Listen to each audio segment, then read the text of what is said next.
லூக்கா 21:15வது வசனம் இயேசு கிறிஸ்து தனது சீடர்களுக்கு அளித்த வாக்குறுதியை பற்றி பேசுகிறது.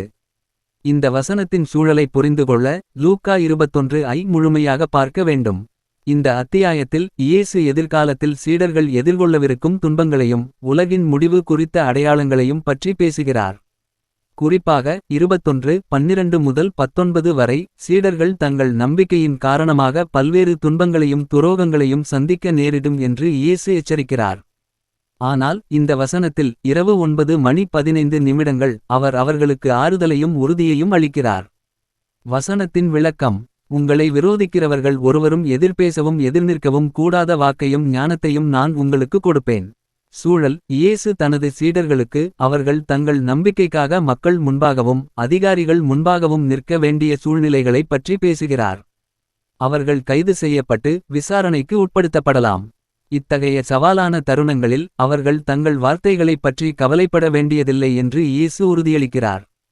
வாக்கு மற்றும் ஞானம்: இயேசு தேவையான நேரத்தில் தேவனால் கொடுக்கப்படும் வார்த்தைகளையும் வாக்கு ஞானத்தையும் அவர்களுக்கு வழங்குவார் என்று வாக்குறுதி அளிக்கிறார்.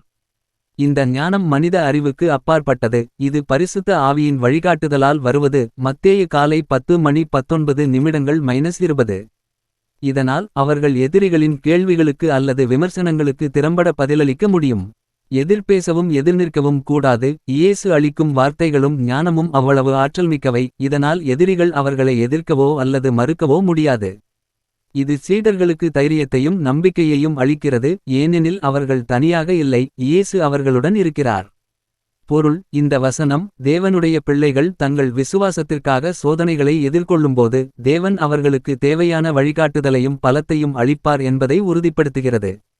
இது மனித பலவீனத்தை நம்பாமல் தேவனுடைய ஆவியை நம்புவதற்கு அழைப்பு விடுக்கிறது. ஆவியின் வழிகாட்டுதல்: இது நம்மை பரிசுத்த ஆவியை நம்பி அவருடைய வழிகாட்டுதலுக்காக ஜெபிக்க தூண்டுகிறது.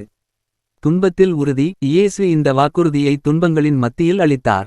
எனவே நாம் எந்த சவால்களை எதிர்கொண்டாலும் தேவன் நம்முடன் இருக்கிறார் என்பதை இது நினைவூட்டுகிறது. முடிவு: லூக்கா 21:15 தேவனுடைய பிள்ளைகளுக்கு துன்பங்களின் மத்தியில் தேவனுடைய வழிகாட்டுதலையும் பாதுகாப்பையும் உறுதியளிக்கும் வசனமாக உள்ளது. இயேசு தனது சீடர்களுக்கு அவர்கள் எதிர்கொள்ளும் எதிர்ப்புகளுக்கு தேவையான ஞானத்தையும் வார்த்தைகளையும் தருவார் என்று வாக்குறுதி அளிக்கிறார். இது இன்றைய நமக்கும் நாம் எதிர்கொள்ளும் சவால்களில் தேவனை முழுமையாக நம்பி அவருடைய ஆவியின் வழிகாட்டுதலை நாடுவதற்கு உற்சாகமளிக்கிறது.